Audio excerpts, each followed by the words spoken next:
So, did you watch it? What's your impression of it?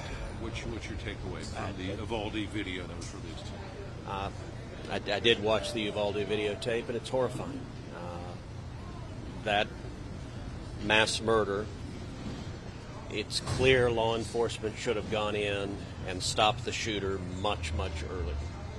And to watch that extended standoff go for 77 minutes, including some 45 minutes after they had ballistic shields, it's indefensible.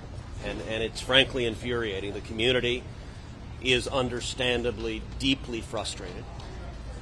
It's clear what should have happened as law enforcement should have gone in there quickly within minutes to stop this mass murderer before many of these children were killed. And even better than that, law enforcement should have been on the campus to begin with and stopped the murderer from ever getting into a classroom. I will tell you it's particularly frustrating because I was there in Uvalde the day after the shooting, and I sat down with community leaders and law enforcement leaders and victims' families, and the story we were told from law enforcement is not, in fact, what transpired. And over again, what they told us in the day after that crime was committed has been contradicted by the facts. And that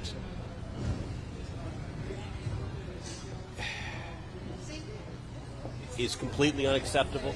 I think there needs to be transparency. There needs to be accountability. And there is simply no good explanation for law enforcement waiting 77 interminable minutes. The broader lesson is that the Senate should have taken up and passed the legislation I introduced, Cruz-Barrasso, which is designed to prevent these kind of mass murders, and it focuses on bad guys, it focuses on violent criminals, on disarming violent criminals, on putting them in jail when they commit gun crimes. It also doubled the funding for school security to provide things like bulletproof doors, to shrink the number of means of entrances to a school. One of the things that's infuriating is these mass murders follow a predictable pattern. At Santa Fe, that mass murderer got into the school through an unlocked back door. If you think about security measures at a secure building, whether a federal courthouse or a federal building or a bank, one of the most important measures is shrinking the number of entrances to the building so that you bring everyone through, ideally, one secure entrance. You can have lots of exits that are fire doors, but you have one secure entrance, and at that secure entrance you have a law enforcement presence. You have armed law enforcement.